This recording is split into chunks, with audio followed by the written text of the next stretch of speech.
2024 model എർട്ടിഗയുടെ VXA variant ആണ്. VXA അല്ലെങ്കിൽ tour M. ഇത് തമ്മിലുള്ള വ്യത്യാസം എന്ന് പറഞ്ഞാൽ ടൂർ എം മോഡലാണ് എങ്കിൽ നിങ്ങൾക്ക് ഡയറക്റ്റ്ലി ടാക്സിയിലേക്ക് രജിസ്റ്റർ ചെയ്യാം. VXA ആണെങ്കിൽ നിങ്ങൾക്ക് ടാക്സിയിലേക്ക് രജിസ്റ്റർ ചെയ്യാനായിട്ട് പറ്റത്തില്ല. ടൂറിൽ നിങ്ങൾക്ക് CNG അവൈലബിൾ ആണ്, VXAയിലും CNG വേരിയന്റുകൾ അവൈലബിൾ ആണ്. ഇപ്പോൾ എർട്ടിഗയ്ക്ക് ബേസ് വേരിയന്റ് തന്നെ വരുന്നത് VXA ആണ്. LXA വരുന്നില്ല. LXA കമ്പനി സ്റ്റോപ്പ് ചെയ്തിട്ടുണ്ട്. അപ്പോൾ ബേസ് വേരിയന്റ് എടുക്കണമെങ്കിൽ നിങ്ങൾ VXA എങ്കിലും എടുക്കണം. VXA വേരിയന്റ് തൊട്ട് എക്സ്റ്റീരിയർ ലുക്ക് ഓൾമോസ്റ്റ് സെയിം ആണ്. ടോപ്പ് എൻഡ് വരെ ആകെ ഒരു ഡിഫറൻസ് ഫോഗ്ലൈറ്റ് ഇല്ല എന്നുള്ളതാണ്. ഫോഗ്ലൈറ്റ് നിങ്ങൾക്ക് ആക്സസറി ആയിട്ട് ചെയ്യാനായിട്ട് പറ്റും. മറ്റ് ഫീച്ചേഴ്സ് നോക്കുകയാണെങ്കിൽ അത്യാവശ്യം വേണ്ട എല്ലാ ഫീച്ചേഴ്സും ഈ വാഹനത്തിൽ ഉൾപ്പെടുത്തിയിട്ടുണ്ട്. ഇതിനൊരു ഹൈലൈറ്റ് ആയിട്ട് പറയാവുന്നത് ഈ വാഹനത്തിൽ സ്മാർട്ട് ഹൈബ്രിഡ് വരുന്നുണ്ട്. നിങ്ങൾക്ക് ആവറേജ് മൈലേജ് അതുകൊണ്ട് ഒരു 15-നും 18-നും ഇടയ്ക്ക് എക്സ്പെക്ട് ചെയ്യാവുന്നതാണ്.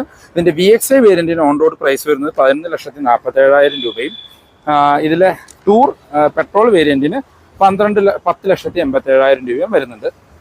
ഡീറ്റെയിൽഡ് റിവ്യൂ വീഡിയോ ചാനലിൽ അപ്ലോഡ്